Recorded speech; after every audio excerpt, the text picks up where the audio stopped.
अध्याय 551। ठीक है, फिर एल आप पर भरोसा करेगा, लेडी अमाया।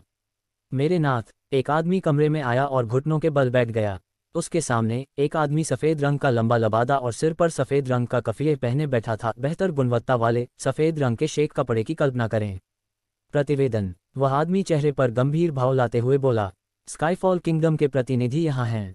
ये सुनकर उस आदमी की मुस्कान खुशी से चमक उठी। उन्हें इंतज़ार मत करने दो, उन्हें अंदर बुलाओ। जल्दी, उसने आदेश दिया। साफ था कि वह इन प्रतिनिधियों से मिलने के लिए काफ़ी बेताब थे। और वह क्यों नहीं होगा? सॉलिड अर्थ किंगडम बिना रुके उनके शहरों पर छापा मार रहा है। वे पहले ही 2 किंग स्टेज कल्टीवेटर खो चुके हैं और मरने वाले निचले स्तर के सैनिकों की संख्या भी नहीं गिना जा सकता है। वे शत्रु के सामने पूर्णतया असहाय थे। उन्होंने राज्य के रक्षक अपने दादाजी से बातचीत की, हालांकि उस कष्टप्रद संधि के कारण वह दोनों में से किसी में भी नहीं जा सके। दुश्मन अजेय लग रहा था और उनके सैनिकों को मारना जारी रखा। वे पहले ही बहुत कुछ खो चुके हैं। उनकी प्रतिष्ठा हर गुजरते पल के साथ खराब हो रही है और चीज़ें बद से बदतर होती जा रही हैं। और इस निराशाजनक दिखने वाली स्थिति में एक राज्य वास्तव में आगे आया और उनकी मदद के लिए हाथ बढ़ाया। और यह कोई सामान्य साम्राज्य नहीं था, ये दुनिया का सबसे मजबूत साम्राज्य था, स्काईफॉल किंगडम। बेशक वुड्स राजवंश के राजवंश एलिंगर वुड्स उत्साहित होंगे। वह व्यक्ति जिसने सूचना दी थी तुरंत उठ खड़ा हुआ, फिर से अपना सिर झुकाया और मैं उन्हें थोड़ी देर में लाऊंगा। फिर वह पीछे हट गया और हॉल से बाहर चला गया। 2 मिनट बाद काले रंग के स्किन टाइट कपड़े पहने एक आदमी और एक लंबा बैंगनी काला गाउन और काला फेस मास्क पहने एक महिला महल में आई। उन्हें देखकर रॉयल पैलेस के अंदर मौजूद लोग अपनी आंखें खुली रखे बिना नहीं रह सके, खासकर तब जब उनकी नज़र महिला पर पड़ी। हालांकि उसने अपना आधा चेहरा मास्क से ढक रखा था, लेकिन चेहरे का बाकी हिस्सा जो दिखाई दे रहा था वह काली आंखें जो अपने अंदर एक पूरी दुनिया को संग्रहित करती हुई प्रतीत होती थीं। वह रेशमी काले भूरे बाल, पतली भौहें और गोरी त्वचा। कोई भी बता सकता है कि यह महिला अद्वितीय सुंदरता थी। इतना ही नहीं, यह महिला अप्रतिम सुंदरी होने के साथ साथ किंग स्टेज कल्टीवेटर भी थी। जी हाँ, खूबसूरत और नाजुक दिखने वाली यह महिला इस दुनिया की सबसे मजबूत विशेषज्ञों में से एक थी। जैसे ही वह अंदर चली गई, वह उस आदमी पर पूरी तरह से हावी हो गई जो उसके साथ चल रहा था।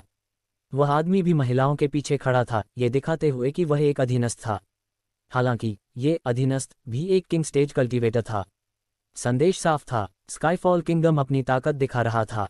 जब एलिंजर की नज़र उस महिला पर पड़ी तो वह अचंभित रह गया। उसका दिल तेजी से धड़कने लगा। वह इस महिला को अपना बनाना चाहता था। हालांकि जैसे ही उसने इस महिला की आंखों में देखा, उसने इस विचार को अपने दिमाग से पूरी तरह से बाहर निकाल दिया।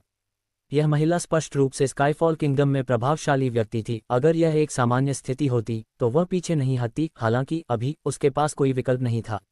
अगर वह गड़बड़ करता तो उसके दादा उसे मार डालते। अपने चेहरे पर गंभीर भाव लाते हुए उन्होंने अभिवादन किया। स्काईफॉल किंगडम के लोग, मैं एलिंगर वुड्स आपको तहे दिल से नमस्कार करता हूँ। कृपया अपनी सीट पर बैठें। उनके शब्द सहजता से प्रवाहित हो रहे थे। उनके पिछले उत्साह का कोई संकेत नहीं देखा जा सकता था और उनका लहजा तटस्थ था, न तो विनम्र और न ही हावी होने वाला। एक अच्छा संकेत। महिला ने एक पल के लिए राजवंश को देखा, फिर उसने अभिवादन किया। मेरा नाम अमाया लिएंडर है। मुझे उम्मीद है कि आज की हमारी चर्चा सार्थक परिणाम देगी। अमाया ने हल्का सा झुककर अपना परिचय दिया और उसके पीछे वाला आदमी भी झुका। अमाया फिर सीट की ओर चली गई और बैठ गई जबकि वह आदमी उसके पीछे खड़ा था। मुझे भी ऐसी ही आशा है। एलिंगर ने उसी समय सिर हिलाया। उसने अपने दिमाग में अमाया लिएंडर का नाम खोजना शुरू कर दिया। ये नाम उसने पहली बार सुना था। उसके चेहरे पर झुंझलाहट आ गई क्योंकि वह इस प्रभावशाली दिखने वाली महिला को नहीं पहचान सका। हालांकि उसने बाहर कुछ भी नहीं दिखाया। डायनेस्ट एलिंगर, अचानक अमाया ने पुकारा। कृपया खुलकर बोलें, लेडी अमाया। एलिंजर बोला, चूंकि हमारे पास समय की कमी है इसलिए मैं इधर उधर नहीं जाऊंगा और सीधे मुख्य विषय पर आऊंगा। अमाया बोली। फिर उसकी अभिव्यक्ति गंभीर हो गई और उसने अनुरोध किया, मैं लॉर्ड अल्सीमस से बात करना चाहता हूँ। क्या? novelnux.com। दिलेर, आपको क्या लगता है कि आप क्या हैं? क्या आपको लगता है कि लॉर्ड अल्सीमस आपके जैसे कुछ लोगों से मिलेंगे? मौन। हॉल में बैठे मंत्रियों ने अमाया के अनुरोध पर हिंसक प्रतिक्रिया व्यक्त की। हालांकि एलिंगर ने अपनी आवाज़ उठाई और जैसे ही उन्होंने ऐसा किया, हॉल में सन्नाटा छा गया।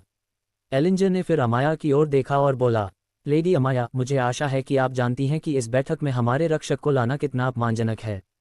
ये कहने जैसा है कि हम आपसे मिलने के योग्य नहीं हैं।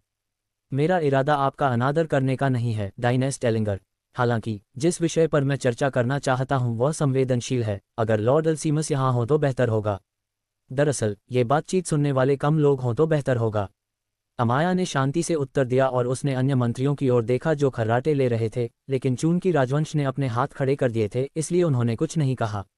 अमाया की बातों का मतलब साफ था, यहाँ के मंत्रियों को ये बातचीत नहीं सुननी चाहिए। यह एक कठिन अनुरोध था क्योंकि वह बाहर से आई थी। उनके अनुरोध पर सहमत होने का मतलब ये होगा कि राजवंश ये कह रहा है कि उसे अपने ही मंत्रियों पर भरोसा नहीं है, जो बदले में दिखाएगा कि राजवंश कितना अस्थिर है और इसकी प्रतिष्ठा को धूमिल करेगा। एलिंजर चुप हो गया और सोचने लगा। 2 मिनट के बाद उसने अमाया की ओर देखा और सिर हिलाया। ठीक है, फिर मैं आप पर भरोसा रखूंगा, लेडी अमाया। सिर हिलाते ही अमाया के चेहरे पर हल्की सी मुस्कान आ गई। आप इसका पश्चाताप नहीं करेंगे? एलिंजर व्यंग्यपूर्वक मुस्कुराया। राजवंश की प्रतिष्ठा पहले से ही हर गुजरते पल के साथ प्रभावित हो रही थी, उसके पास अभी इस तरह की चीज़ों की परवाह करने का समय नहीं है। उसके हाव भाव देखकर अमाया मन ही मन मुस्कुरा दी। स्मार्ट लोगों से निपटना हमेशा बेकार मूर्खों से निपटने से बेहतर होता है। अध्याय 552 एलिस पर आगे कोई टिप्पणी नहीं करेगा। ठक ठक ठक, दस्तक सुनकर अमाया ने आदेश दिया, novelnext.com। प्रवेश करना। एक सेवक प्रवेश करता है और आदरपूर्वक प्रणाम करता है। लेडी अमाया, राजवंश ने आपको बुलाया है। ये सुनकर अमाया मुस्कुराए और खड़ी हो गई। उसके बगल में बैठा कीव भी खड़ा हो गया। तो हम चलते हैं। अमाया ने सिर हिलाया। नौकर ने सिर हिलाया। कृपया मेरा पीछा करें। फिर वह हिलने लगा। फिर अमाया और कीव को दूसरे कमरे में ले जाया गया। जैसे ही अमाया कमरे में चली गई, उसका ध्यान एक आदमी ने खींचा जिसने एलिंगर राजवंश के समान कपड़े पहने थे। हालांकि उसने जिस आभा को बाहर रखा वह तुलना करने पर कहीं अधिक प्रभावशाली थी। उस आदमी के चेहरे पर हल्की झुर्रियां थीं और उस मिलनसार मुस्कान के साथ वह एक मिलनसार पड़ोसी लग रहा था जो हमेशा आपको मिठाइयां देता था। हालांकि अमाया जानती थी कि सच्चाई इससे कोसों दूर थी और यह मिलनसार दिखने वाला व्यक्ति ऐसा व्यक्ति था जो अकेले ही पूरे साम्राज्य को नष्ट कर सकता था। वह एल्सीमस वुड्स, एक सम्राट और वुड्स राजवंश का रक्षक था। उसके बगल में एलिंजर बैठा था। हालांकि उसका आचरण अभी भी पहले जैसा ही था, कमरे में उसकी उपस्थिति अभी भी उसके दादा द्वारा प्रबल थी। अमाया ने एल्सीमस की ओर देखा और अपना सिर झुका लिया। नमस्कार, लॉर्ड एल्सीमस। एल्सीमस ने आश्चर्य से भौहें उठाईं और मुस्कुराया। आप मेरा नाम जानते हो? आखिरकार, अगर मैं प्रभु की उपस्थिति का अनुरोध करना चाहता हूं तो मुझे पर्याप्त जानकारी देनी होगी। अमाया ने उत्तर दिया। सिर हिलाते ही एल्कीमस के चेहरे पर एक संतुष्ट मुस्कान आ गई। अच्छा, ऐसा नहीं लगता कि तुम यहाँ सिर्फ मेरा समय बर्बाद करने आए हो। मुझे खुशी है कि तुम अपनी सीमाओं को लांघने वाले नहीं हो। अमाया उन शब्दों में अंतर्निहित खतरे को समझ गई। हालांकि उसने इस पर कोई प्रतिक्रिया नहीं दी और स्थिर रही। बैठो, लड़की, एल्सीमस ने आदेश दिया। उसे अमाया के प्रति सम्मानजनक होने की जरूरत नहीं थी, भले ही वह उनकी मदद करने के लिए दूसरे राज्य से आई हो या किंग स्टेज कल्टीवेटर हो। अमाया को कोई आपत्ति नहीं हुई और बैठ गई। कीव उसके पीछे खड़ा था। क्या आप वह मुखौटा पहने रहेंगे? अचानक एल्सीमस ने सवाल किया। ये सुनकर एलिंगर के हाव भाव थोड़े बदल गए। वह लेडी अमाया का चेहरा भी देखना चाहता था। हालांकि ये कुछ ऐसा है जो मुझे अवश्य करना चाहिए, लॉर्ड एल्सीमस। कृपया समझें, ये हमारे राज्य के हितों से संबंधित है। मेरा आपका जरा भी अनादर करने का लक्ष्य नहीं है। अमाया ने एलिंजर के सिर पर ठंडा पानी गिरा दिया। एल्कीमस ने भौहें चढ़ा दीं। ये स्पष्ट रूप से अपमानजनक था। हालांकि चूंकि अमाया ने राज्य के हित को सामने रखा था, इसलिए वह उसे मजबूर नहीं कर सका। अंत में उसने बस अपना सिर हिलाया और सिर हिलाया। मैं समझता हूँ। समझने के लिए धन्यवाद, लॉर्ड एल्सीमस। एल्सीमस ने सिर हिलाया और फिर उसकी मिलनसार अभिव्यक्ति गायब हो गई और एक गंभीर अभिव्यक्ति में बदल गई। ठीक है, फिर लड़की, तुम्हें पता है कि मेरा समय सीमित है। चलो अब और इंतजार नहीं करते। अमाया ने सिर हिलाया और फिर वह शुरू हुई। अगर चीजें वैसे ही चलती रहीं जैसे चल रही हैं, तो woods army solid earth kingdom के खिलाफ कभी नहीं जीत पाएगी। ये सुनकर एल्सीमस भौंचक्का रह गया। अमाया ने इसे नज़रअंदाज कर दिया और जारी रखा। ऐसा कोई तरीका नहीं है जिससे सामान्य किसान किसी सम्राट के खिलाफ जीत सकें। एल्सीमस की अभिव्यक्ति बदल गई। आप क्या कहने की कोशिश कर रहे हैं? उसने आंखें सिकुड़कर सवाल किया। मैं कह रहा हूं कि सॉलिड अर्थ किंगडम के रक्षक लॉर्ड हर्म्स सीधे तौर पर इस युद्ध में भाग ले रहे हैं। अमाया ने खुलासा किया और एल्सीमस और एलिंगर की आंखें आश्चर्य से चौड़ी हो गईं। क्या आप जो कह रहे हैं उसका परिणाम भुगत रहे हैं? एल्सीमस ने अपनी आंखें सिकोड़ लीं। मैं ये जानता हूँ, लॉर्ड एल्सीमस। अमाया ने सिर हिलाया। उसके बाद उसकी अभिव्यक्ति और भी गंभीर हो गई जब उसने खुलासा किया। मैं शांति संधि के बारे में जानता हूँ और अभी सॉलिड अर्थ किंगडम उस संधि को तोड़ रहा है। उद्धरण चिन्ह ... क्या आपके पास अपने कथन के समर्थन में कोई सबूत है? एल्सीमस ने प्रश्न किया। अचानक अमाया की उंगली पर अंगूठी चमक गई और उसके हाथ में एक प्रतीक दिखाई दिया। उस प्रतीक को देखकर एल्सीमस ने अमाया पर नजर डालते ही आश्चर्य से अपनी आंखें चौड़ी कर लीं। लेडी एस्टारिया ने ही इस खबर की पुष्टि की थी। उसे यह स्थिति अजीब लगी। उसके जासूसों ने उसे सूचना दी कि कुछ गड़बड़ है। इसलिए उसने व्यक्तिगत रूप से सॉलिड अर्थ किंगडम में घुसपैठ की और राज्य के मामलों में लॉर्ड हर्म्स की भागीदारी के स्पष्ट संकेत देखे। इतना ही नहीं, इस युद्ध में जो अतिरिक्त जनरल आपकी सेना पर हमला कर रहे हैं, वे किंग स्टेज एडवेंचरर या सैक्ट मास्टर्स हैं जिन्हें लॉर्ड हर्म्स द्वारा सेना में भर्ती किया गया है। यहाँ लेडी एस्टारिया द्वारा लिखा गया एक पत्र है जो पुष्टि करता है कि मैंने जो कुछ भी कहा है वह सच है। अमाया ने हर्म्स को पत्र दिया। हर्म्स ने तुरंत लिफाफा खोला और सामग्री पढ़ना शुरू कर दिया। अमाया ने उसे सब कुछ समझने के लिए 1 मिनट का समय दिया और जारी रखा। अब ये सब इस बात पर निर्भर करता है कि आप लेडी एस्टारिया की बातों पर भरोसा करते हैं या नहीं। हमारा भविष्य का सहयोग आपके जवाब पर निर्भर करेगा। हर्म्स ने पत्र पढ़ना जारी रखा और यह सुनिश्चित करने के लिए कि उसने कुछ भी नहीं छोड़ा है, उसे दोबारा पढ़ना शुरू कर दिया। जैसे जैसे वह सामग्री पढ़ता गया, उसकी अभिव्यक्ति बदलती रही और जब उसने पत्र को दूसरी बार दोबारा पढ़ा तो उसने एक गहरी सांस ली और बोला, तो आप मुझे बता रहे हैं कि मैं खुद को रोक रहा हूं, उन परेशान करने वाले कीड़ों को मेरे राज्य के लिए जो कुछ भी वे चाहते हैं उसे जारी रखने की अनुमति दे रहा हूं, उन्हें मेरे राज्य की प्रतिष्ठा को धूमिल करने की अनुमति दे रहा हूं। ये सब सिर्फ ये सुनिश्चित करने के लिए कि मैं ऐसा न करूं संधि तोड़ो, जबकि वह कष्टप्रद कमीने पहले ही संधि तोड़ चुका था। अल्सीमस क्रोधित हो गया। वह इतने लंबे समय से रुका हुआ था, सब कुछ बिना कुछ लिए। वह उन कमीनों को अपने गौरव को रौंदने की अनुमति देता है। अल्कीमस बदला लेना चाहता था। वह उन्हें वही देना चाहता था जो उन्होंने उसके साथ किया था, 100 नहीं 1000 गुना। अचानक अमाया के चेहरे पर एक छोटी सी मुस्कान उभर आई जब उसने एक पल के लिए एलिंगर की ओर देखा। हालांकि एलिंगर ने भौहें सिकोड़ लीं इससे पहले कि वह समझ पाता कि वह क्या सोच रही थी। अमाया ने आगे कहा, दरअसल जहां तक मैं जानता हूं, आपके पिछले जनरल एम्बर विंडस्टार ने बताया था कि उन्हें संदेह है कि इसमें एक सम्राट शामिल है। हालांकि राजवंश ने इसे गंभीरता से नहीं लिया और इसके बजाय उसे डांटा। चूंकि वह एक सम्राट के विरुद्ध जाने में आश्वस्त नहीं थी, इसलिए जनरल को पद छोड़ना पड़ा। एलिंगर का चेहरा पीला पड़ गया और उसकी आंखें आश्चर्य से चौड़ी हो गईं। क्या? अल्सीमस ने प्रश्न किया। वास्तव में यहीं पर लेडी एस्टारिया के जासूसों ने जांच शुरू की थी। निश्चित रूप से लेडी एस्टारिया ने जनरल एम्बर, जो दुनिया के सबसे सक्षम जनरल के रूप में जाने जाते थे, की राय को हल्के में नहीं लिया और उस पर कार्रवाई की। एल्किमस ने एलिंजर की ओर देखते हुए अपनी आंखें सिकोड़ लीं। एलिंजर का चेहरा और भी पीला पड़ गया। अमाया बस मुस्कुरा दी। बेशक, चूंकि यह आपके राज्य का आंतरिक मामला लगता है, मैं इस पर आगे कोई टिप्पणी नहीं करूंगा, चूंकि यह अनुचित होगा। अध्याय 553। क्या आप बदला लेना चाहते हैं? पूरे कमरे में एक भयानक सन्नाटा छा गया। ये देख अमाया के चेहरे पर हल्की सी मुस्कान आ गई। जैसा उसने सोचा था, एलिंजर ने एल्किमस को एम्बर के पत्र के बारे में कुछ नहीं बताया था। यदि उसने ऐसा किया होता तो अल्सीमस ने स्वयं ही इसका पता लगा लिया होता। निस्संदेह एलिंजर भी मूर्ख नहीं था। इतनी बुरी तरह हारने के बाद अब उसे अंदाजा हो गया था कि एम्बर की रिपोर्ट सही थी। हालांकि ये जानने के बाद भी वह अल्सीमस को कुछ नहीं बता सका।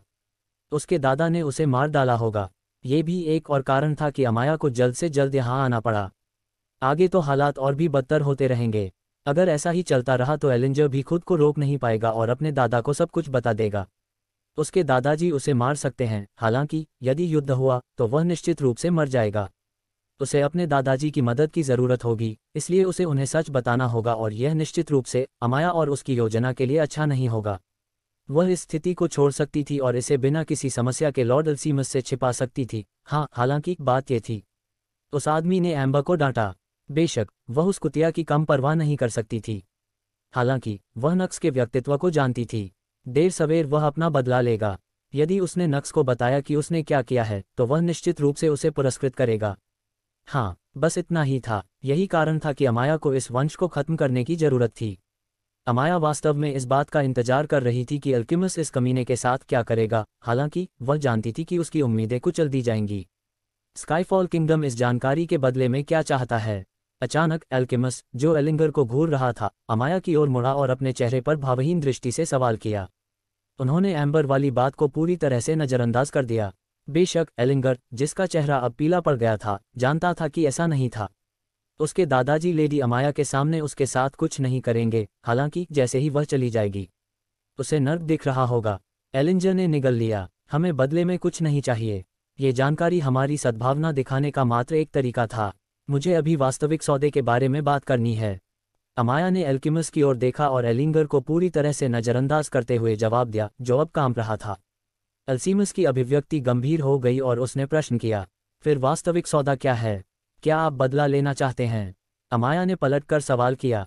अल्केमिस्ट की अभिव्यक्ति में कोई बदलाव नहीं आया या सामान्य लोग इसे ऐसे ही समझेंगे। हालांकि अमाया उसकी आंखों में उस हल्की सी झलक को नोटिस करने से नहीं चुकी। वह मन ही मन मुस्कुराए। आप क्या प्रस्तुत कर रहे हैं? अल्सीमस ने प्रश्न किया। यहाँ तक कि अगर आप वहाँ जाते हैं और लॉर्ड हर्म्स की संलिप्तता का खुलासा करते हैं तो वह इससे इनकार कर देंगे। वह कहेंगे कि वे लोग स्वयं राज्य में आए थे। वह सारा दोष उन साहसी लोगों और संप्रदायों पर डाल देंगे। वहाँ से सबसे अच्छी बात जो आप कर सकते हैं वह उन संप्रदायों को धमकाना और उन्हें पीछे हटने के लिए मजबूर करना है। फिर अतिरिक्त जनरल चले जाएंगे और फिर आपकी सेना वापस लड़ने में सक्षम हो जाएगी। बेशक 2 जनरलों की हार के साथ, जबकि सॉलिड अर्थ किंगडम ने कुछ भी नहीं खोया था, आपकी सेना अभी भी नुकसान में होगी। हालांकि ये वर्तमान स्थिति जितनी बुरी नहीं होगी। युद्ध अंततः जारी रहेगा, कुछ बातचीत के बाद खत्म हो जाएगा। अंततः सब कुछ सामान्य हो जाएगा। हालांकि सवाल यह है, क्या आप चाहते हैं कि चीज़ें इसी तरह खत्म हो जाएं? अमाया ने चेहरे पर हल्की सी मुस्कान के साथ सवाल किया। अल्केमिस का चेहरा गंभीर हो गया। मैंने पूछा क्या पेश कर रहे हो?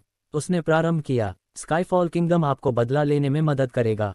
अमाया ने उत्तर दिया। उद्धरण चिन्ह ... उद्धरण चिन्ह। अल्सीमस ने अपनी आंखें सिकोड़ लीं। हालांकि अमाया का काम अभी पूरा नहीं हुआ था और उसने जारी रखा। यदि आवश्यक हुआ तो लेडी एस्टारिया भी इसमें शामिल होंगी। उद्धरण चिन्ह विस्मयादिबोधक चिन्ह विस्मयादिबोधक चिन्ह विस्मयादिबोधक चिन्ह उद्धरण चिन्ह। इस बार अल्सीमस अपनी अभिव्यक्ति को नियंत्रित नहीं कर सका और उसने आश्चर्य से अपनी आंखें चौड़ी कर लीं। दुनिया का सबसे ताकतवर इंसान उसकी तरफ मदद का हाथ बढ़ा रहा था। अगर ये सच होता तब वह अपना बदला अवश्य ले सकेगा। अल्सीमस के चेहरे पर एक हल्की सी मुस्कान आ गई। ये देखकर अमाया मन ही मन मुस्कुराए और आगे बोली। स्काईफॉल किंगडम आपको 80% से अधिक दुश्मन सैनिकों से छुटकारा पाने में मदद करेगा जो वर्तमान में आपके क्षेत्र के अंदर लूटपाट और तबाही मचा रहे हैं। हमें आपकी सेना की सहायता की आवश्यकता नहीं है, इसलिए आपका कोई भी सैनिक नहीं खोएगा। स्काईफॉल अपने आप ही सब कुछ संभाल लेगा। इतना ही नहीं, बल्कि भविष्य में जब आप बताएंगे कि हर्म्स ने संधि तोड़ दी है तो लेडी एस्टारिया आपका समर्थन करेंगी। 2 सम्राटों के साथ चीजें निश्चित रूप से आसान होंगी। अमाया मुस्कुराए। अल्सीमस ने अपनी आंखें सिकोड़ लीं। वो सही थी। 2 सम्राटों के साथ चीजें निश्चित रूप से बहुत आसान हो जाएंगी। अल्सीमस इसे अच्छी तरह से जानता है। बड़े क्षेत्र में सबूत और इस तरह की चीजें मायने नहीं रखती। सम्राट की राय महत्वपूर्ण थी। अगर 3 बादशाह आपके खिलाफ हों तो आपको पीछे हटना होगा, भले ही आप सही हों। यदि वह और एस्टारिया 2 सम्राट हर्म्स को निशाना बनाते हैं तो उन्हें निश्चित रूप से परिणाम भुगतने होंगे। Noble next com. हालांकि ये बहुत बड़ी बात थी। स्काईफॉल किंगडम बदले में क्या चाहता है? इस दुनिया में कुछ भी मुफ्त नहीं था। अल्केमिस इसे अच्छी तरह जानता था। उसका सवाल सुनकर अमाया मुस्कुरा दी। एक खोज दल, एक खोज दल। अल्केमिस ने भौहें चढ़ा दी। हाँ, एक खोज दल जिसमें कम से कम 2 किंग स्टेज कल्टीवेटर और 3 विशेषज्ञ स्टेज कल्टीवेटर होंगे। बाकी कल्टीवेटरों की तरह स्काईफॉल किंगडम और वुड्स राजवंश समान संख्या में सैनिक उपलब्ध कराएंगे। मेरा मानना है कि 40 ग्रैंड मास्टर्स और 60 मास्टर्स पर्याप्त होंगे। अमाया ने उत्तर दिया। अल्सीमस ने भौहें सिकोड़ लीं। ये काफ़ी मजबूत पार्टी थी। हम क्या खोज रहे हैं? और पार्टी का गंतव्य क्या है? उन्होंने सवाल किया। ब्लडहिल वाइल्डनेस। हम पूर्वजों के साथी पौराणिक प्राणी की खोज कर रहे हैं। क्या? अल्केमिस की आंखें आश्चर्य से फैल गईं और वह चिल्लाया। उसका अचानक क्रोध देखकर एलिंगर ने भौहें चढ़ा दीं। वह ऐसा व्यवहार क्यों कर रहा था? वे किस पौराणिक प्राणी के बारे में बात कर रहे थे? उसे इस बारे में कुछ भी पता नहीं था। यही सौदा है। क्या आप इसे स्वीकार करेंगे, लॉर्ड अल्सीमस? अमाया ने चेहरे पर शांत मुस्कान के साथ सवाल किया। वह अल्सीमस के अचानक आक्रोश से परेशान नहीं दिखी। क्या आप चाहते हैं कि मैं 2 किंग स्टेज कल्टीवेटर्स और मेरे अन्य अधीनस्थों की व्यर्थ बलि दूं? अध्याय 554। आप जानते हैं कि एल की तुलना उस राक्षस से नहीं की जा सकती। क्या आप चाहते हैं कि मैं 2 किंग स्टेज कल्टीवेटर और मेरे अन्य अधीनस्थों की व्यर्थ बलि दूं? अल्सीमस ने अपनी आंखें सिकोड़ते हुए सवाल किया। अमाया बस मुस्कुरा दी। हम अपने दम पर आपके क्षेत्रों पर हमला करने वाले 80% सैनिकों से छुटकारा पाने की पेशकश कर रहे हैं। वर्तमान में 4 किंग स्टेज कल्टीवेटर आपके क्षेत्रों पर हमला कर रहे हैं। हालांकि उनके पास 3 और किंग स्टेज कल्टीवेटर हैं जो अभी भी छिपे हुए हैं। अगर हम आपकी मदद करेंगे तो हम 2 नहीं बल्कि 3 या 4 किंग स्टेज कल्टीवेटर भी खो सकते हैं। यदि आप अभी भी सौदे को स्वीकार करने में झिझक रहे हैं तो आप इसे हमेशा अस्वीकार कर सकते हैं और हम पीछे हट जाएंगे और चुपचाप सब कुछ देखेंगे। Noble next com. सौदे की शर्तें नहीं बदलेंगी। अल्सीमस ने अपनी आंखें सिकोड़ लीं। क्या आप मुझे धमका रहे हैं? एकदम घुटने वाला दबाव निकला और अमाया का दम घोंटने लगा। ये देखकर अंदर कूदते ही कीव की आंखें आश्चर्य से फैल गईं। लॉर्ड अल्सीमस, हम प्रतिनिधि हैं जो लेडी एस्टारिया का प्रतीक ले जा रहे हैं। क्या आप वाकई हम पर हमला करना चाहते हैं? क्या आप वाकई एक ही समय में 2 राज्यों के पीछे जाना चाहते हैं? क्योंकि जिस क्षण लेडी अमाया को चोट लगेगी, हमारी रानी पीछे नहीं हटेंगी और लेडी एस्टारिया भी इसमें शामिल हो जाएंगी। कीव की ओर देखते ही अल्सीमस ने अपनी आंखें सिकोड़ लीं। मैं तुम्हें अभी मार सकता हूँ कीड़ा। ती कोशिश करो। अमाया, जिसे कठिनाई हो रही थी, ने अल्सीमस पर नजर डाली और उसकी आंखें चमक उठीं। ऐसा लग रहा था जैसे वह चाहती थी कि वह उस पर हमला करे। अचानक दम घुटने वाला दबाव गायब हो गया। अमाया ने अल्सीमस की ओर देखा और उसने खर्राटे भरते हुए कहा, आभारी रहें कि आपके पास एस्टारिया का प्रतीक था। अमाया के चेहरे पर मुस्कान आ गई। मामला सुलझ गया है, चिंता मत करो। और सब ठीक है न? हालांकि आंतरिक रूप से उसने अपने टेलीपैथिक कनेक्शन के माध्यम से एक संदेश भेजा। क्या आपको यकीन है? अमाया ने चिंतित स्वर में एक प्रश्न सुना और मुस्कुराए बिना नहीं रह सकी। हाँ मैं हूँ। मैं तुमसे झूठ क्यों बोलूँगा? ठीक है, सावधान रहना, और कुछ भी हो तो मुझसे संपर्क करना। नक्स ने उत्तर दिया और उसकी तलवार गायब हो गई। योजना सरल थी। जिस क्षण अल्केमिस अपना नियंत्रण खो देता, वह उसके बगल में आ जाता। क्योंकि यह टेलीपोर्टेशन होता, अल्केमिस आश्चर्यचकित हो जाता और नक्स हमला करने के लिए अपनी पूरी ताकत लगा देता। यदि हमला विफल हो जाता है तो वह ब्लिंक फॉल्ट का उपयोग करेगा और अल्केमिस को बाहर ले जाएगा। अमाया और कीव तब तक रुके रहेंगे जब तक उसकी अन्य महिलाएं एस्टारिया को सूचित नहीं कर देती। एस्टारिया फिर जंगल की ओर भागेगा और नक्स और अन्य को सुरक्षित वापस लाएगा। हाँ, खुद को रोककर अल्सीमस ने न केवल खुद को बचाया बल्कि अपने पूरे राजवंश को भी बचाया। मुझे खुशी है कि हम इसे शांतिपूर्ण ढंग से हल कर सके। भावी सहयोगियों के रूप में मुझे नहीं लगता कि हमें एक दूसरे पर हमला करना चाहिए। अगर मैंने किसी तरह आपका अनादर किया हो तो मैं माफ़ी मांगता हूँ। अमाया झुक गई। यहाँ उसे एक कदम पीछे हटना पड़ा।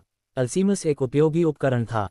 उसे दुश्मन बनाना मूर्खता थी, खासकर इतना समय बर्बाद करने के बाद। ये देखकर कि वह पीछे हटने को तैयार थी, अल्सीमस का गुस्सा गायब हो गया और वह भी उस पर कूद पड़ा। मैंने वहां अपना नियंत्रण खो दिया। मैंने जो किया वह मुझे नहीं करना चाहिए था। बेशक उन्होंने फिर भी माफ़ी नहीं मांगी, लेकिन अमाया को इसकी ज़रूरत नहीं थी। सौदे के बारे में उसने बोला, हम इसे स्वीकार करते हैं।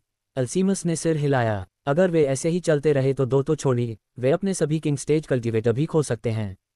वह उन संप्रदायों और साहसी लोगों को मजबूर कर सकता था। हालांकि उसकी सेना कमजोर हो गई थी। भले ही सॉलिड अर्थ किंगडम अपनी ताकत का इस्तेमाल करता हो, उसका साम्राज्य फिर भी हार जाएगा। इसलिए इस डील को स्वीकार करना ही बेहतर था। भी यदि एस्टारिया वह थी जिसने इन दोनों को भेजा था, तो वह वही होगी जो पौराणिक जानवर की भी जांच करना चाहती होगी। उसके विचारों का अनुमान लगाना कठिन नहीं था, और अगर वह जो सोच रही थी वह सच था, फिर उन्हें इसकी जांच करनी होगी। हो सकता है कि वह यहाँ थोड़ी नुकसानदेह स्थिति में हो, लेकिन यह उसके पोते की गलती थी। वह इसे इस इडियट पर बाद में उतारेगा। फिलहाल उसे इस सौदे पर सहमत होना होगा। उसकी बातें सुनकर अमाया मुस्कुरा दी। उसकी अंगूठी चमक उठी और उसके हाथ में एक कॉन्ट्रैक्ट आ गया। ये हमारे सौदे का विवरण है। कृपया सामग्री पढ़ने के बाद अपनी स्वीकृति की मुहर यहाँ लगाएं। उद्धरण चिन्ह उद्धरण चिन्ह। अल्सीमस ने अमाया के हाथ में मौजूद कागजों पर नजर डाली और कुटिलता से मुस्कुराए बिना नहीं रह सका। तुम तैयार होकर आए हो ना? यहाँ तक कि आपने एस्टारिया से भी इस पर हस्ताक्षर करवा लिए। एक प्रतिनिधि के रूप में मुझे हर एक स्थिति के लिए तैयारी करनी होगी। अमाया बस मुस्कुरा दी। मुझे ऐसा क्यों लगता है कि आप एकमात्र प्रतिनिधि से कहीं अधिक हैं? अल्सीमस ने प्रश्न किया। मुझ में एक खास आकर्षण है, मैं सहमत हूँ। अमाया हंसी। अल्सीमस भी मुस्कुराया और अनुबंध पढ़ना शुरू कर दिया। आप 2 सप्ताह बाद सॉलिड अर्थ आर्मी पर हमला करेंगे। वास्तव में स्काईफॉल किंगडम द्वारा सौदेबाजी को सफलतापूर्वक पूरा करने के बाद सर्च पार्टी का गठन किया जाएगा। अल्सीमस ने पढ़ना जारी रखा। इस प्रकार का अनुबंध जहां एक पक्ष पहले अपना वादा पूरा करता है, जोखिम भरा था। हालांकि जब स्काईफॉल किंगडम की बात आई तो यह कोई समस्या नहीं थी। कारण सरल था, स्काईफॉल किंगडम उतना ही मजबूत था। चाहे उनकी सेना हो या उनके रक्षक, वे दोनों ही मामलों में सर्वश्रेष्ठ थे। जब उनके पास आपके खिलाफ ठोस सबूत थे तो उन्हें धोखा देना बिल्कुल मूर्खतापूर्ण था। आप जितना जीतेंगे उससे कहीं अधिक हारेंगे। ठीक है। एक बार जब अल्सीमस ने अनुबंध पढ़ना समाप्त कर लिया तो उसने गहरी सांस छोड़ी। उसके हाथ में एक मोहर दिखाई दी और तारांकन टिकट। उन्होंने अमाया को वापस देने से पहले अनुबंध के अंत पर मोहर लगा दी। अनुबंध प्राप्त करते ही अमाया मुस्कुराए। फिर वह खड़ी हुई और सामने 2 आदमियों पर नजर डाली। आपके धैर्य के लिए धन्यवाद। मुझे आशा है कि हमारा सहयोग सफल रहेगा। मैं अब छुट्टी लूंगा। मुझे तुम्हें बाहर ले जाने दो। एलिंगर अचानक खड़ा हुआ और अमाया की ओर दौड़ा।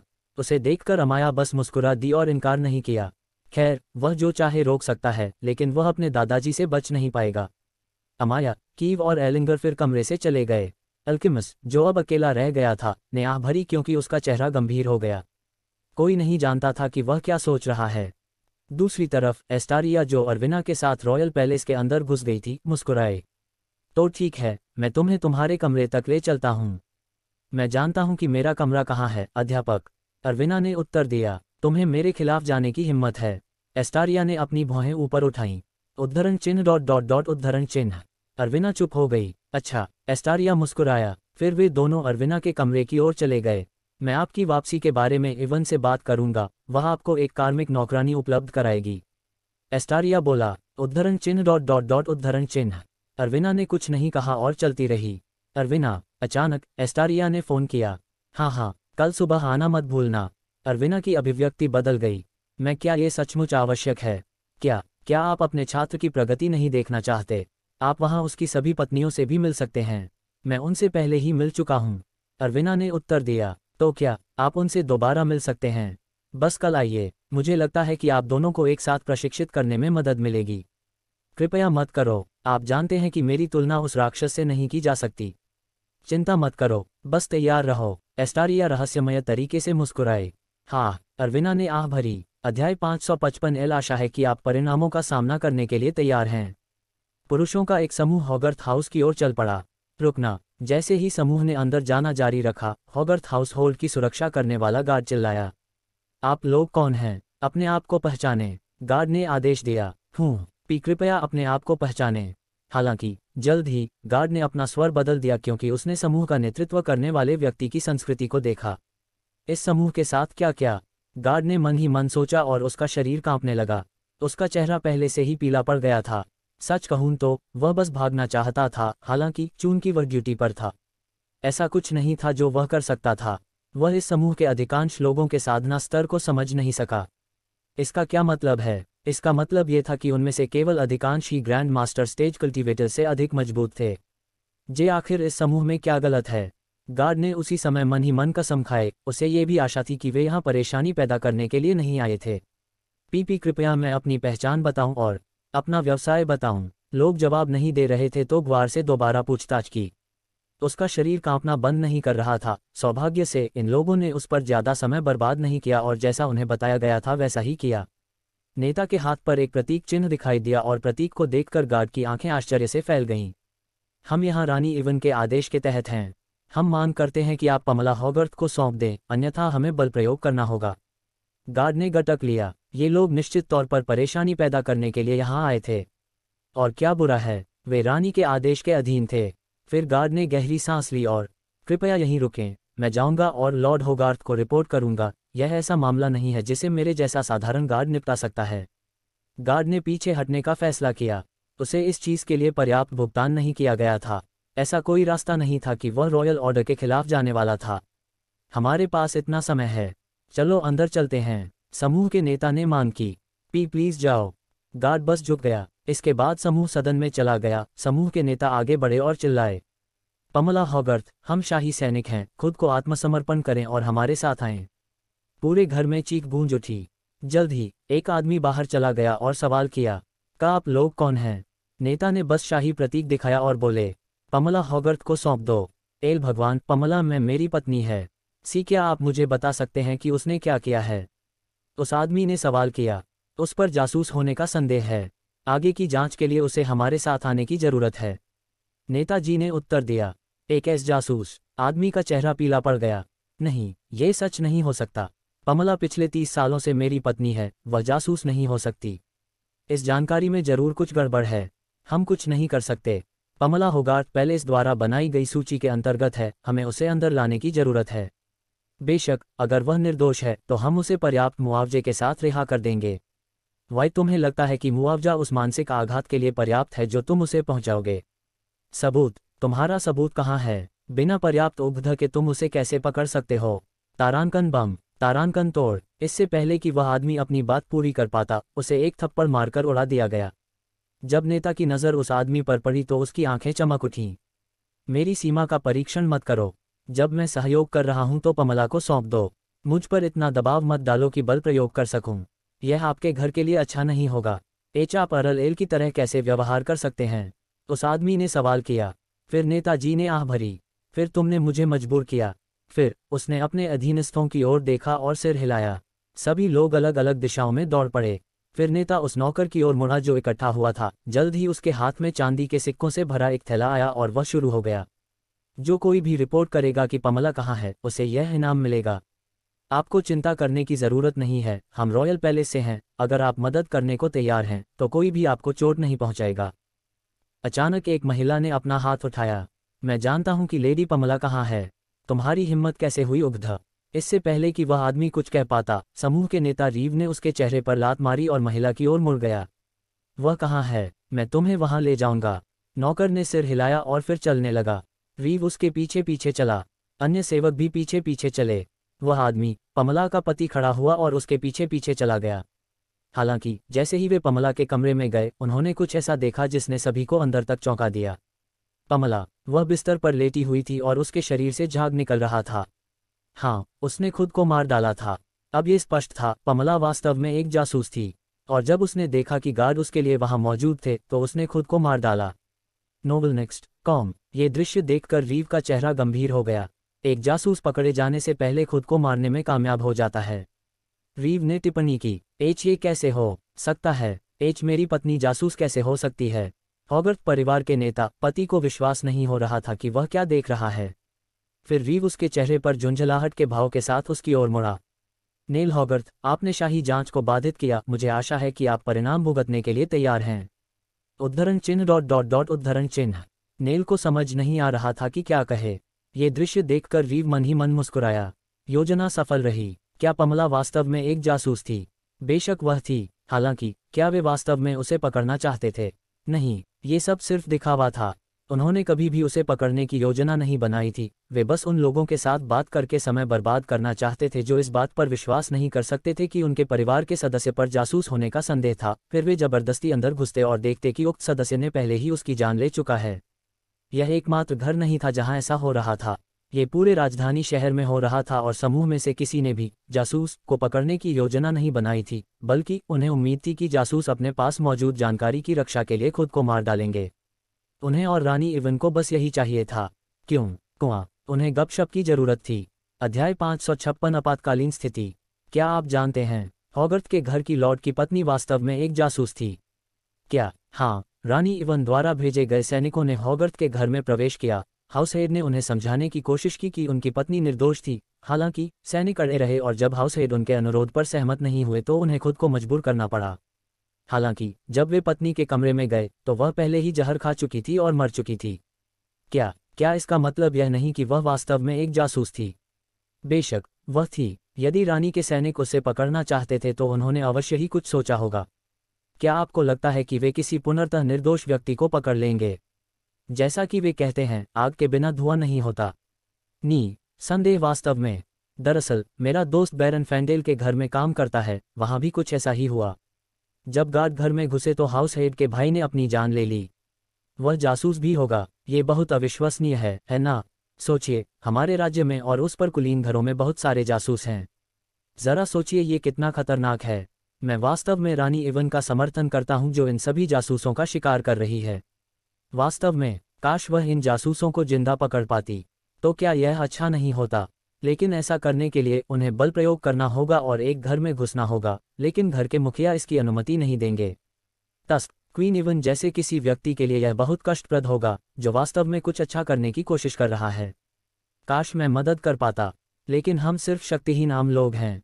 वास्तव में इवन और अन्य लोगों को इसी प्रकार की गपशप की आवश्यकता थी। दरअसल इवन ने कुछ लोगों को ये गपशप भड़काने के लिए भी भेजा था। बेशक सामान्य लोगों ने अपना काम किया और इन गपशपों में और मसाला डाल दिया। जल्द ही ये गपशप पूरे राजधानी शहर में फैल गई और जैसे ही ऐसा हुआ, इवन की मुस्कान चौड़ी हो गई। आखिरकार उन्होंने अपना लक्ष्य हासिल कर लिया। अगले दिन एक और घोषणा की गई। महारानी ने अगले महीने के लिए पूरे राज्य में आपातकालीन स्थिति घोषित कर दी है। इस आपातकालीन स्थिति के दौरान किसी को भी रॉयल गार्ड्स के कदमों पर सवाल उठाने की अनुमति नहीं है। प्रतिरोध को एक गंभीर अपराध के रूप में देखा जाएगा। आपातकालीन स्थिति के दौरान पकड़े गए निर्दोषों को स्वयं रानी इवन द्वारा मुआवजा दिया जाएगा। ये था बिना उचित कारण के आपातकालीन राज्य जैसी कोई चीज़ घोषित नहीं की जा सकती, अन्यथा यह एक बड़ा मुद्दा बन जाएगा। हालांकि अब बहुत से लोग समझ सकते हैं कि आपातकालीन चरण की घोषणा क्यों की गई थी और उनके पास इसके खिलाफ जाने का कोई कारण नहीं था। आम लोगों को इसके बारे में थोड़ा असुरक्षित महसूस हुआ, हालांकि वे इसके खिलाफ भी नहीं थे। इसके विरोध में केवल वे ही थे, भ्रष्ट अधिकारी, और चूंकि यह एक राज्य था इसलिए वहां उनकी संख्या बहुत अधिक थी। रानी इवन ने कई रईसों का समर्थन खो दिया। कई रईस राजकुमार रागुएल को देखने की इच्छा रखने लगे, जो वास्तव में राजा बनने के योग्य थे। हालांकि जानकार रईस चुप रहे। उन्हें पता था कि क्या हुआ था। वे जानते थे कि राजकुमारी इवन को जल्द ही अगली रानी के रूप में ताज पहनाया जाएगा, चाहे कुछ भी हो जाए। इसलिए उन्होंने जासूसों को छोड़ने का फैसला किया और यहाँ तक कि उन्हें खुद ही पकड़ना शुरू कर दिया। क्या उन्हें पता था कि जासूस थे? निस्संदेह उन्होंने ऐसा किया। जासूसों की संख्या इतनी नहीं बढ़ सकती थी अगर उन्हें अमीरों द्वारा मदद नहीं मिलती। अमीरों ने विभिन्न कारणों से उनकी मदद की, हालांकि कोई भी रिश्वत किसी के जीवन की भरपाई नहीं कर सकती थी। जानकार रईसों ने तुरंत खुद को साफ किया। जहां तक उन अनभिज्ञ रईसों की बात है जो इस बारे में बात कर रहे थे कि रानी इवान एक बुरी शासक थी और बार बार उसके खिलाफ जा रही थी, शाही दरबार में अधिक से अधिक शिकायतें दर्ज करा रही थी और राजा रिकाद से मिलने की इच्छा कर रही थी। कुआं किसी तरह जितनी रिश्वत उन्होंने ली थी, जितने आम लोगों को उन्होंने परेशान किया था, राज्य का सारा धन जो उन्होंने खा लिया था, इन सभी अपराधों की रिपोर्ट उनके सबूत के साथ अगले दिन रॉयल कोर्ट के सामने पाई गई और उन सभी रईसों को गिरफ्तार कर लिया गया और उनकी उपाधियां छीन ली गईं। इस तरह कुल 143 रईसों को गिरफ्तार किया गया और इस प्रक्रिया में भ्रष्ट रईसों से भरे कुल 7 कुलीन घराने नष्ट कर दिए गए। और ये सब 4 दिन के अंदर हुआ। राज्य को साफ किया जा रहा था और जासूसों को पकड़ने की प्रक्रिया में भ्रष्ट रईसों को भी पकड़ा जा रहा था। ऐसे कोई भी रईस नहीं थे जो किसी भी प्रकार के अपराध से मुक्त थे। हर किसी के हाथ गंदे थे और ईमानदारी से कहें तो उन सभी को पकड़ना असंभव था। हालांकि जिन लोगों ने सबसे गंभीर अपराध किए थे वे सभी पकड़ लिए गए थे। राजधानी शहर को वास्तव में साफ किया जा रहा था क्योंकि हर दिन अधिक से अधिक रईसों और जासूसों को पकड़ लिया गया था। रॉयल गार्ड्स को हर दिन घूमते देखा जा सकता था, यहाँ तक कि सेना भी इसमें शामिल थी। आपातकालीन राज्य वास्तव में एक आपातकाल जैसा लग रहा था। हालांकि उसी समय शाही खजाना लबालब भर गया। जितने भी भ्रष्ट सरदार थे उनकी सारी संपत्ति जब्त कर ली गई। इन लालची अमीरों ने अपने खजाने को भारी मात्रा में सोने से भर दिया था और एक बार यह सारा सोना शाही खजाने में वापस भेज दिया गया था। प्रबंधन प्रभाग के लोग जो महल के धन से निपटने पर ध्यान केंद्रित कर रहे थे, उनके चेहरे पर हर समय बड़ी मुस्कान थी। साथ ही रानी इवन ने आम लोगों को अनगिनत लाभ भी प्रदान किए। कुछ कर भी खत्म कर दिए गए। इन सब के कारण आम लोगों के बीच रानी इवन की लोकप्रियता भयावह गति से बढ़ी। जहां तक रईसों की बात है, खैर जिन रईसों के दिलों में अभी भी धार्मिकता का अंश था वे खुश थे। पूरी तरह से भ्रष्ट रईसों को गिरफ्तार कर लिया गया था और अन्य रईस डरे हुए थे। हालांकि उनमें से अधिकांश ने अभी भी रानी इवन का समर्थन किया। उन्हें पैटर्न समझ में आ गया। केवल पूरी तरह से सड़े हुए रईसों को ही गिरफ्तार किया गया। वे रईस जो पूरी तरह से भ्रष्ट थे, वे रईस जिन्होंने हत्या, तारांकन जैसे अनगिनत अपराध किए थे, या वे अमीर जो जासूसों की मदद कर रहे थे और राज्य के खिलाफ जा रहे थे, उन्हें गिरफ्तार कर लिया गया। बाकियों को मौका दिया गया। अधिकांश रईस भ्रष्ट थे, हालांकि उनमें से सभी ने इस तरह के अपराध नहीं किए थे, इसलिए वे जानते थे कि वे सुरक्षित थे। दरअसल ज्यादातर रईस चाहते थे कि ये सड़े गले रईस गायब हो जाएं। आखिरकार इससे राज्य की सुरक्षा बढ़ेगी और कौन सुरक्षित महसूस नहीं करना चाहता। रानी इवन उन्हें ये वातावरण प्रदान करने में सक्षम थी, इसलिए उन्होंने उनका समर्थन किया।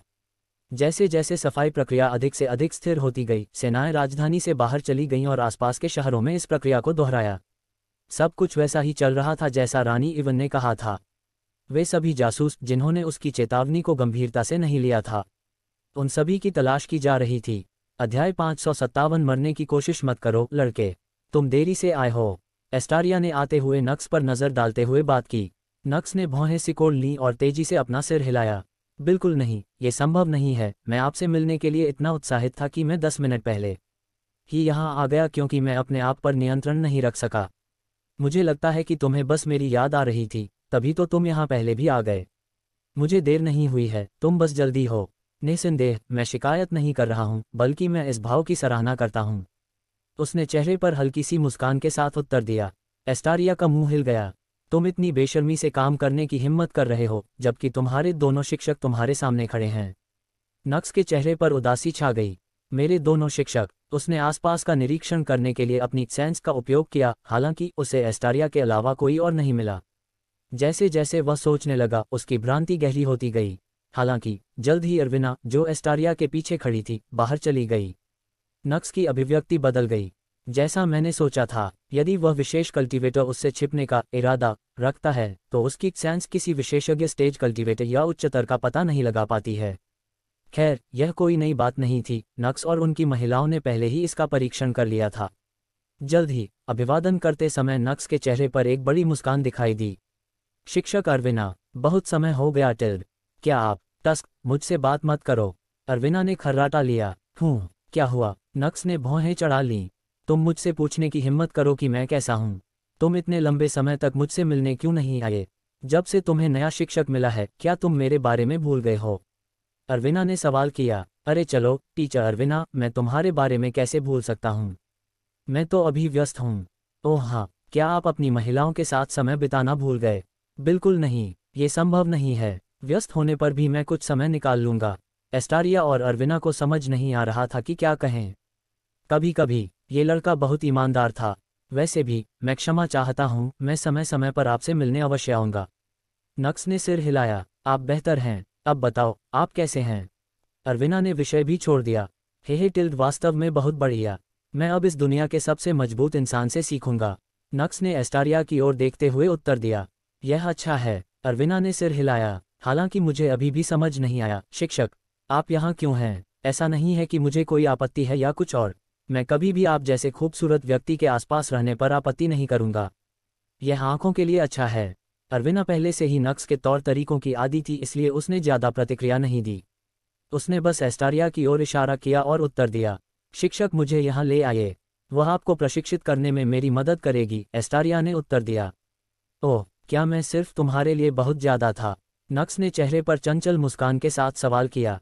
आप चाहें, मैं बस ये सुनिश्चित करना चाहता हूँ कि आप जितनी जल्दी हो सके सीखें, एस्टारिया ने कहा। यह एक अच्छा बहाना है। नक्स ने लगातार अपना सिर हिलाया। माफ़ करें मेरे गधे, आप में से 10 भी मेरे लिए बहुत ज़्यादा नहीं होंगे। एस्टारिया ने सूंघा। मेरा विश्वास करो, निकट भविष्य में जब मेरा काम पूरा हो जाएगा तो तुम लेटे हुए होगे, थके हुए होगे और एक मांसपेशी भी हिलाने में सक्षम नहीं होगे। मैं ये पूर्व अनुभव से कहता हूँ। मैं कभी नहीं हारा, आप जानते हैं। नक्स चंचलता से मुस्कुराया। एस्टारिया ने अपनी आंखें सिकोड़ लीं। सब कुछ के लिए एक पहली बार होती है, उसने जवाब दिया। दुर्भाग्य से तुम अब भी मुझे हरा नहीं पाओगे। ओह हाँ, आप आश्वस्त लग रहे हैं। मुझे तुम्हारा यह आत्मविश्वास तोड़ना अच्छा लगेगा। चुनौती स्वीकार है। नक्स की मुस्कान चौड़ी हो गई। मेरा पैर स्वीकार कर लिया। सच कहूं तो मुझे नहीं लगता कि तुम मुझे चुनौती देने की स्थिति में भी हो पाओगे। तुम पहले ही हार जाओगे। क्या आप मुझे प्रशिक्षण नहीं दे रहे हैं ताकि मैं जल्द से जल्द उस स्थिति में आ जाऊं? मैं तुम्हें इसके लिए प्रशिक्षित नहीं कर रहा हूं। यही तो तुम्हारा मुंह कह रहा है। मैं पहले से ही जानता हूं कि तुम्हारा दिल क्या चाहता है। जबरदस्ती करने की कोई ज़रूरत नहीं है। नक्स मुस्कुराया और एस्टारिया ने हताशा में अपनी मुट्ठी भींच ली। इस लड़के से बात हो रही है, ये वास्तव में था। दूसरी ओर अरविना, जो अपने शिक्षक और अपने छात्र को एक दूसरे को चुनौती देते हुए देख रही थी, भौहें चढ़ाए बिना नहीं रह सकी। किसी कारण से उसने सोचा कि जिस चुनौती के बारे में वे बात कर रहे थे वह कोई लड़ाई नहीं थी। कम से कम वह लड़ाई तो नहीं जो उसके मन में है। इंतज़ार। अचानक अरविना की आंखें आश्चर्य से फैल गईं क्योंकि उसने एक और संभावना के बारे में सोचा। हालांकि जल्द ही उसने अपना सिर हिला दिया। नहीं नहीं नहीं, ये संभव नहीं है। वह लड़का एक महिला चुंबक हो सकता है, हालांकि शिक्षक शिक्षक होता है। वह कोई साधारण महिला नहीं है। वह इस लड़के के नाटकों में कभी नहीं फंसेगी। अरविना ने खुद को समझाया। हालांकि जल्द ही उसे याद आया कि इस लड़के के हरम में किस तरह के राक्षस थे और नहीं नहीं नहीं नहीं, ये बिल्कुल अलग है। शिक्षक दुनिया का सबसे मजबूत इंसान है। ये संभव ही नहीं है। मैं बहुत ज़्यादा सोच रहा हूँ। अरविना ने सिर हिलाया और खुद को आश्वस्त किया। फिर उसने नक्स की ओर देखा और उसका चेहरा गंभीर हो गया।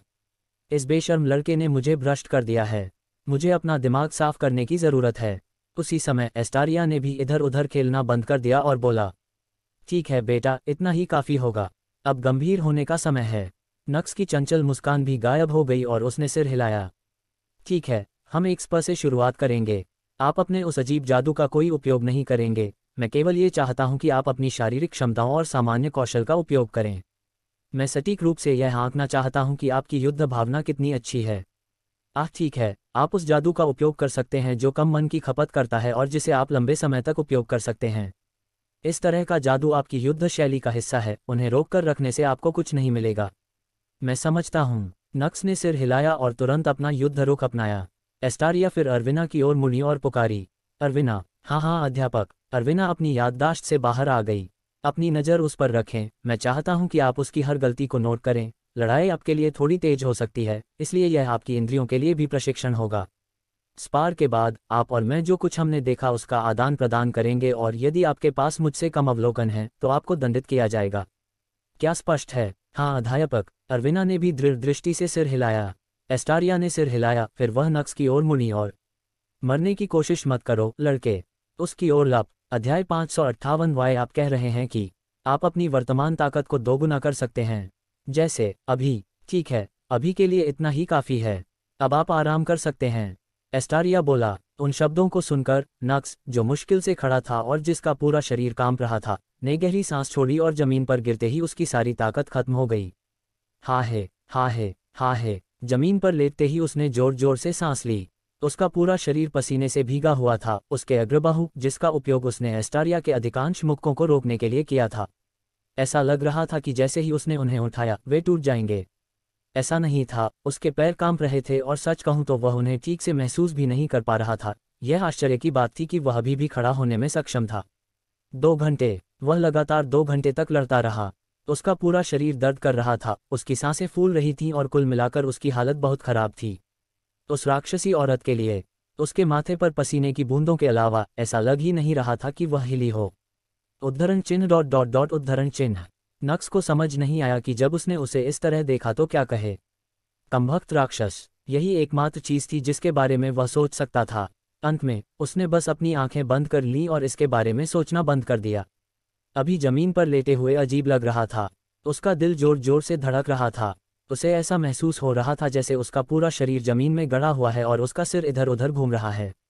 ये बहुत अजीब एहसास था। नक्स ने सोचा कि वह अब किसी भी क्षण बेहोश हो जाएगा। क्या बुरा था, एस्टारिया ने उसे उपचार औषधि का उपयोग करने से मना किया। तुम्हें चोट भी नहीं लगी है, तुम्हें औषधि की क्या आवश्यकता है? ये उनका बयान था। अगर नक्स में थोड़ी सी भी ताकत होती, उसने किया होता। नहीं, बेचारा लड़का कुछ नहीं कर सकता था। भाड़ में जाओ, मैं जल्द ही अपना बदला लूंगा। जैसे ही उसने एस्टारिया पर नजर डाली, उसने अपनी आंखें खोलीं। तुम जल्द ही मेरे मैदान में खेलोगे। देखो मैं कैसे तुम्हारे साथ और अधिक सहजता से पेश आता हूँ। आप वहाँ अपने मन का उपयोग नहीं कर सकते, क्या आप कर सकते हैं? ये सोचते हुए नक्स के चेहरे पर हल्की सी मुस्कान आ गई। दूसरी ओर एस्टारिया ने जमीन पर लेटे हुए व्यक्ति को पूरी तरह से नज़रअंदाज कर दिया और अरविना की ओर मुड़ गई। क्या तुमने कुछ नोटिस किया?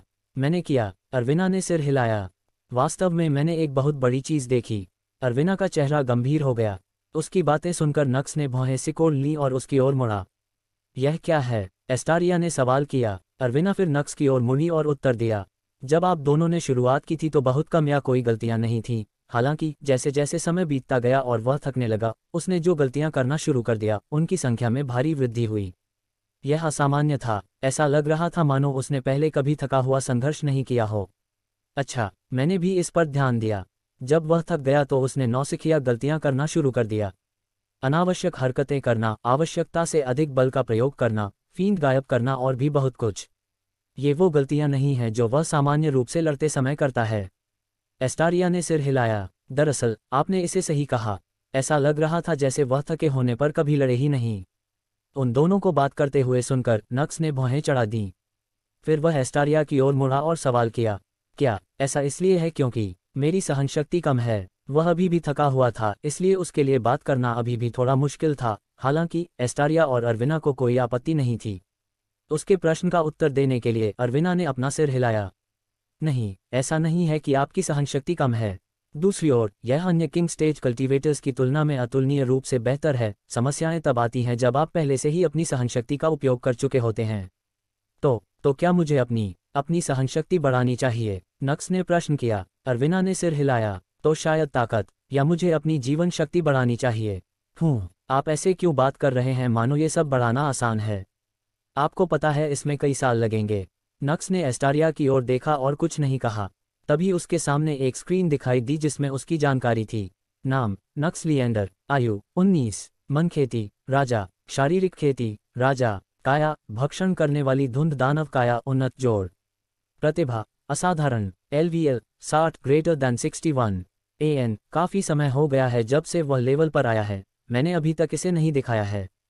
याद रखें, एम्बर 61 के लेवल पर था। वर्तमान में वे सभी 61 पर हैं। HP, 1620 MP, 2110/2110। STR, 162 greater than 164। AGL, 172 greater than 174। VIT, 160 greater than 162। STM, 199 greater than 201। INT, 210 greater than 211। DEF, 159 greater than 161। रिक्त बिंदु, 189 ग्रेटर दैन 192। नक्स ने अपनी ताकत को जितना संभव हो उतना बढ़ाने के लिए पहले से ही अपने सिस्टम का उपयोग किया था। उसने हथियार और योग्यताएं खरीदी और वह सब कुछ किया जो वह कर सकता था। एक बात की अपेक्षा करें, काले बिंदु, जब से वह इस दुनिया में आया है, वह अपने खाली बिंदुओं को सहेजता रहा है और यथासंभव कंजूसी से उनका उपयोग करता रहा है। इसलिए उन्होंने उनमें से काफ़ी कुछ बचा कर रखा था। उनमें से बहुत सारे वह उन्हें तब बचा रहा था जब उसे उनकी अत्यंत आवश्यकता थी। अब से बेहतर समय क्या हो सकता है? अपने हर स्तर को ऊपर उठाने के साथ उसे 11 स्टेट अंक प्राप्त होते हैं और उसने कुल 192 रिक्त अंक बचाए हैं।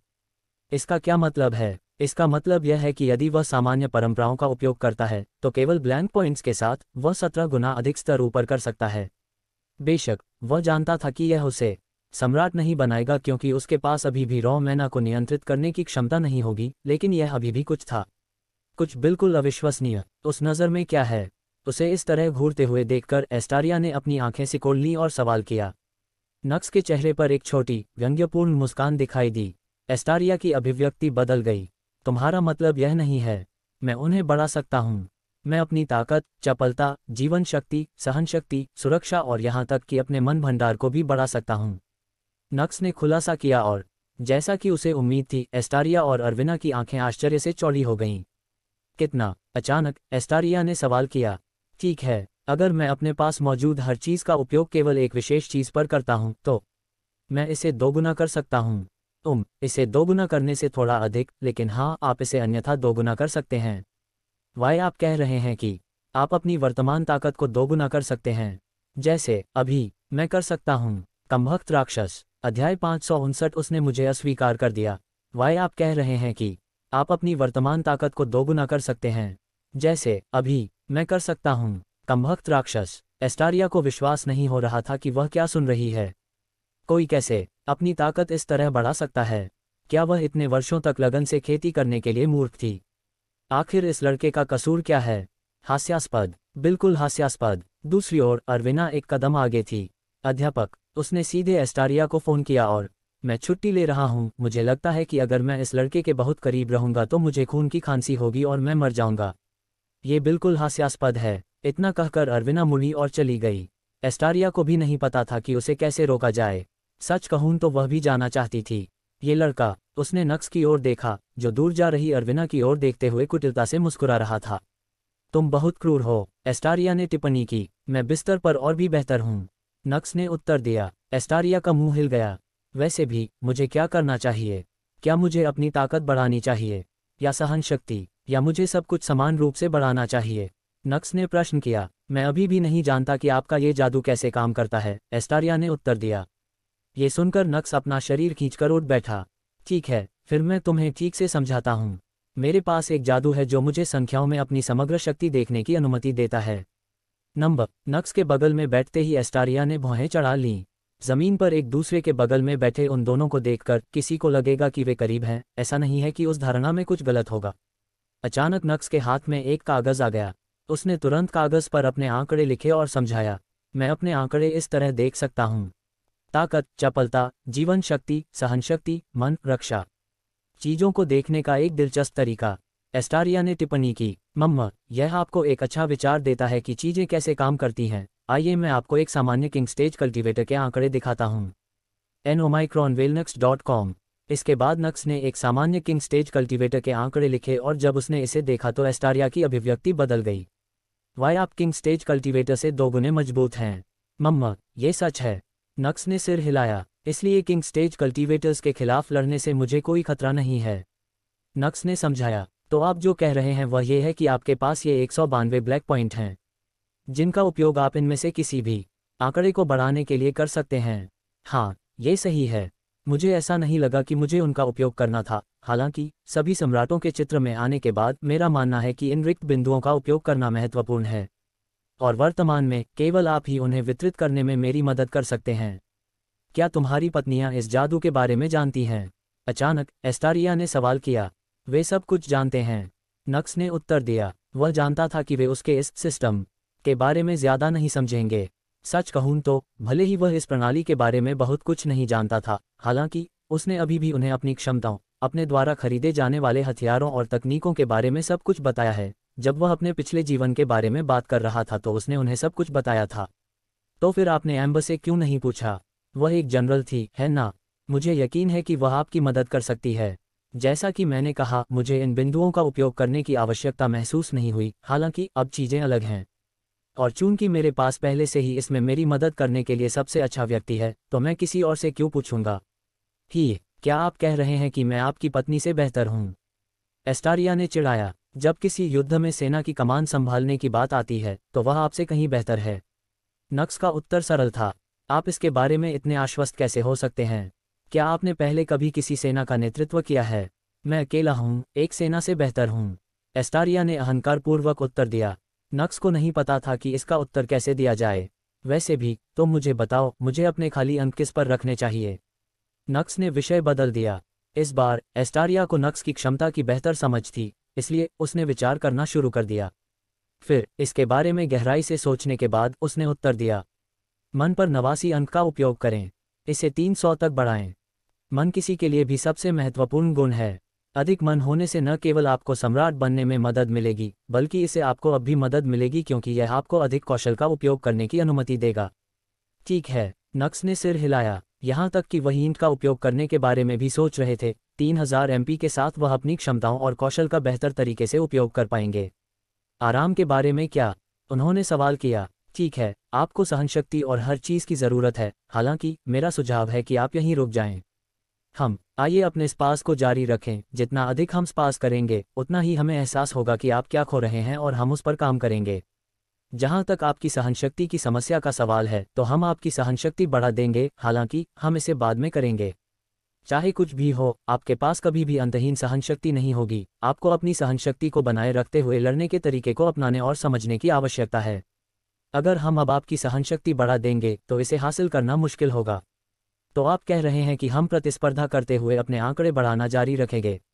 हाँ, ये सही है मम्मा, यह एक अच्छा विचार है। नक्स ने समझ में सिर हिलाया। एस्टारिया ने भी सिर हिलाया। अरे, मुझे पता था कि इसे अकेले करने के बजाय सिर्फ तुमसे पूछना बेहतर होगा। अचानक नक्स हंसा। एस्टारिया ने बेबसी में अपना सिर हिलाया। नक्स, अचानक उसने आवाज़ लगाई, यह क्या है? तुम्हें पता है अरविना तुम्हें पसंद करती है ना? एस्टारिया ने नक्स की ओर मुड़ते हुए सवाल किया। नक्स की अभिव्यक्ति बदल गई और उसके चेहरे पर एक कुटिल मुस्कान आ गई। मुझे इसके बारे में नहीं पता, उसने कमजोरी से जवाब दिया। एस्टारिया ने अपनी आंखें सिकोड़ लीं। मासूम मत बनो, ऐसा कोई रास्ता नहीं है कि तुमने पहले से ही इस पर ध्यान न दिया हो। नक्स ने खुलासा किया, मैंने पहले टीचर अरविना को प्रपोज किया था। और एस्टारिया ने नक्स के जारी रहने का इंतजार किया। उसने मुझे अस्वीकार कर दिया। तो तुमने हार मान ली? एस्टारिया ने सवाल किया। क्या मेरे पास कोई और विकल्प है? नक्स ने वापस प्रश्न किया। ओह, मेरे पास यह विकल्प क्यों नहीं था? मैंने आपको पहले ही अनगिनत बार अस्वीकार कर दिया है। एस्टारिया ने अपना सिर झुकाया और चिढ़ाया। नक्स ने एस्टारिया की आंखों में देखा और मुस्कुराया। यदि आप वास्तव में चाहते हैं कि मैं रुक जाऊं, तो बस एक शब्द कहें और मैं रुक जाऊंगा। बस कहो, मैं तुम्हें पसंद नहीं करता नक्स। आप और मैं, ऐसा नहीं हो सकता। इसलिए मुझे परेशान करना बंद करो। बस ये शब्द अत्यंत गंभीर अभिव्यक्ति के साथ कहें और मैं पीछे हट जाऊंगा। अध्याय 560। बस शब्द कहें। यदि आप वास्तव में चाहते हैं कि मैं रुक जाऊं, तो बस एक शब्द कहें और मैं रुक जाऊंगा। बस कहो, मैं तुम्हें पसंद नहीं करता नक्स। आप और मैं, ऐसा नहीं हो सकता। इसलिए मुझे परेशान करना बंद करो। बस ये शब्द अत्यंत गंभीर अभिव्यक्ति के साथ कहें और मैं पीछे हट जाऊंगा। नक्स चेहरे पर हल्की सी मुस्कान के साथ बोला। हालांकि इस बार एस्टारिया को एहसास हुआ कि वह बिल्कुल भी मजाक नहीं कर रहा था, बल्कि वह अब तक का सबसे गंभीर व्यक्ति था। और वह सही थी। यदि एस्टारिया अभी ये शब्द कहती है तो नक्स पीछे हट जाएगा और उसे लुभाना बंद कर देगा। वह वैसे ही अभिनय करेगा जैसे वह अरविना के साथ करता रहा है। हेलो टीचर अरविना, मुझे आशा है कि आप अच्छी होंगी। और अधिक कुछ नहीं। वह उसके साथ वैसे ही व्यवहार करेगा जैसे वह किसी सामान्य शिक्षक के साथ करता है या कोई किसी बुजुर्ग के साथ कैसा व्यवहार करता है। आखिरकार नक्स को भी अपना गौरव प्राप्त था। उन महिलाओं के पीछे जाना जो पहले ही उसे अस्वीकार कर चुकी थी, ऐसा कुछ नहीं था जो वह करता। वह सम्राट स्टेज कल्टीवेटर कैसे बनेगा? खैर, वह बाद में कुछ सोचेंगे। सम्राट बनने के लिए भी न्यूनतम असाधारण स्तर की प्रतिभा की आवश्यकता थी। मत भूलो, अमाया वह व्यक्ति है जिसके पास राजा स्तर की प्रतिभा है। ये कुछ ऐसा है जो पहले कभी नहीं देखा गया है। वह बस अपनी पत्नी पर भरोसा करेगा और एक बार जब वह बड़ी हो जाएगी तो वह और अन्य लोग भी बढ़ेंगे और एक लंबा खुशहाल जीवन जिएंगे। और नहीं, वह इसे अपने आप नहीं कर सकता। वह पहले ही इसकी कोशिश कर चुका है, लेकिन अपने सिस्टम के कारण वह इसे अपने आप विकसित नहीं कर सकता है। तो इसका भी कोई सवाल ही नहीं था। बेशक वह वास्तव में शिकायत नहीं कर रहा था। वैसे भी उन्हें पहले से ही यकीन था कि एस्टारिया ऐसा कुछ नहीं करेगा। अरविना के विपरीत, जो किसी कारण से अभी भी इस बात से चिंतित थी कि दूसरे क्या कहेंगे, एस्टारिया ऐसी व्यक्ति नहीं थी जो इस तरह की चीज़ों की परवाह करती हो। इसके अलावा नक्स भी इसे नोटिस कर सकती थी। हालांकि पहले तो उसे उसकी ज़्यादा परवाह नहीं थी, लेकिन वह वास्तव में उसमें कुछ दिलचस्पी भी दिखा रही है। एकमात्र चीज़ जो उसे रोक रही थी वह उसके अंदर का योद्धा था। एम्बर जैसी स्थिति और किसी कारण से नक्स योद्धा एस्टारिया को हराए बिना एस्टारिया को गले लगाना नहीं चाहता था। आप कह सकते हैं कि कहीं न कहीं एक योद्धा नक्स भी पैदा हो रहा था। तो आप कह रहे हैं कि आप अरविना के पीछे नहीं जाएंगे, चाहे कुछ भी हो जाए? एस्टारिया ने सवाल किया। मम्मा, नक्स ने सिर हिलाया। एस्टारिया ने सिर हिलाया। मुझे उस लड़की से बात करनी है। सच कहूं तो उसने भी अभी नक्स का समर्थन किया है। आदमी का भी अपना अहंकार होता है। यदि अरविना अपने मूर्खतापूर्ण विचारों के कारण नक्स को अपना अभिमान त्यागने के लिए मजबूर कर रही थी तो शायद अरविना इस प्रयास के लायक नहीं थी। उसके मन में उस विचार के साथ एस्टारिया उठ खड़ा हुआ और, ठीक है, बहुत हो गई गपशप। अगर आपके पास इस सब के बारे में बात करने की शक्ति है तो मुझे यकीन है कि आपके पास फिर से बहस करने की शक्ति है। हाँ, नहीं, बिल्कुल नहीं, मैं अभी भी थका हुआ हूँ, नक्स ने जवाब दिया। उसके दोबारा लड़ने का कोई रास्ता नहीं है। अभी वह मुश्किल से अपने पैरों को महसूस कर रहा था। अरे, बस अपने शब्द वापस ले लो। तुम कभी भी उस भावना से मुझे चुनौती देने की स्थिति में नहीं आओगे, एस्टारिया ने चिढ़ाया। और जाहिर सी बात है कि उसका चिढ़ना काम कर गया। नक्स का चेहरा गंभीर हो गया और वह खड़ा हो गया, हालांकि उसे अभी भी अपने सहारे के लिए अपनी तलवार की जरूरत थी। ये देखकर एस्टारिया मुस्कुराए और, राउंड 2, चलो शुरू करें। फिर एस्टारिया गायब हो गया। लानत है, नक्स ने अंदर ही अंदर शाप दिया क्योंकि उसने खुद को एक और मुक्का मारने के लिए तैयार किया। हाँ हाँ हाँ हाँ हाँ हाँ। नक्स जमीन पर लेट गया और फिर जोर जोर से सांस लेने लगा। मैंने यह नहीं कहा कि आप अभी आराम कर सकते हैं। एस्टारिया ने अपनी आंखें सिकोड़ लीं। नक्स ने उसकी ओर देखा और ठिठक गया। पफ्फ। उनके हाव भाव देखकर एस्टारिया जोर से हंसने से खुद को नहीं रोक सकी। नक्स का चेहरा तमतमा गया। बस तुम रुको, बस तुम रुको, उसने मन ही मन धिक्कारा। एस्टारिया अपना हाथ हिलाते हुए हंसती रही। मैं तो बस मजाक कर रहा था, आप आराम कर सकते हैं। आप कड़ी मेहनत कर रहे हैं, अब वो मुंह मत बनाओ। हा टिल्ड। नक्स ने कोई उत्तर नहीं दिया और अपने मन में विभिन्न परिदृश्यों की कल्पना करता रहा। वह निश्चित रूप से पहली बार एक नया गेम बनाएंगे। उसने मन ही मन कसम खाए। वह अपना बदला लेगा। ओह, आप थके हुए लग रहे हैं। अब ये कुछ ऐसा है जो मैंने पहले कभी नहीं देखा है।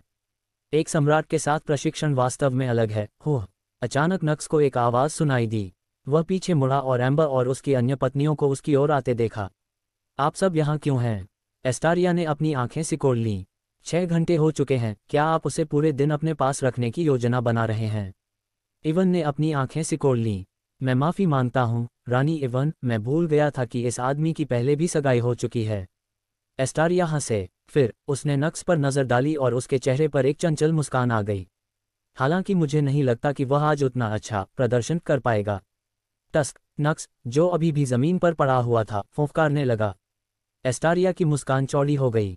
यह कोई समस्या नहीं है, हम यहाँ किसी और चीज़ पर चर्चा करने आए हैं। अचानक अमाया बोली। आप वापस आ गए? एस्टारिया ने भौहें चढ़ा दीं। मैं अभी लौटा हूँ, अमाया ने उत्तर दिया। ये कैसा था? एस्टारिया ने सवाल किया। novelnext.com। अमाया ने उसे हस्ताक्षरित अनुबंध दिया। रुको, 2 सप्ताह। अचानक एस्टारिया ने भौहें चढ़ा दीं। उसने पहले अनुबंध ठीक से नहीं पढ़ा था, लेकिन उन्हें 2 सप्ताह में हमला करने की ज़रूरत है। फिर उसने नक्स पर नज़र डाली। उसने आदेश दिया था कि जब तक नक्स उसका प्रशिक्षण पूरा नहीं कर लेती तब तक वह कहीं नहीं जाएगी। यहाँ तक कि इस आदमी की राक्षसी प्रतिभा के साथ 2 सप्ताह भी पर्याप्त नहीं होंगे।